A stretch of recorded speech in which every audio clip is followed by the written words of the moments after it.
એક શ્રીમંત હતો. તે મખમલના વસ્ત્રો અને ઝીણામાં ઝીણી મલમલ પહેરતો અને રોજ ભારે દબદબાથી જાફત ઉડાવતો. તેના આંગણામાં લાઝરસ નામે એક ગરીબ માણસ પડી રહ્યો હતો. તેને આખે શરીરે ઘારા પડેલા હતા. એ શ્રીમંતના ભાણામાંથી પડેલી એઠવાડથી પેટ ભરવા તે તલસતો હતો. કૂતરાઓ સુદ્ધા આવીને તેના ઘારા ચાટી જતા હતા. હવે બન્યું એવું કે એ ગરીબ માણસ મરી ગયો અને દેવદૂતો તેને અબ્રાહમ પાસે લઈ ગયા. પેલો શ્રીમંત પણ મરી ગયો અને તેને દફનાવવામાં આવ્યો. નરકમાં ઘોર યાતના વેઠતા વેઠતા ઊંચે જોયું તો તેણે દૂર અબ્રાહમને અને તેમની પાસે લાઝરસને જોયો.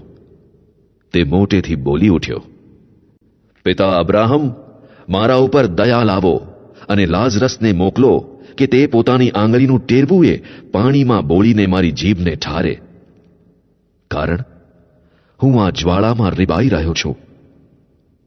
પણ અબ્રાહમે કહ્યું, બેટા, જીવનમાં તને સુખ જ સુખ મળ્યા હતા, તેમ લાઝરસને દુઃખ જ દુઃખ મળ્યા હતા. તે તું યાદ કર. હવે અહીં તેને સાંત્વન મળે છે અને તું રીબાય છે.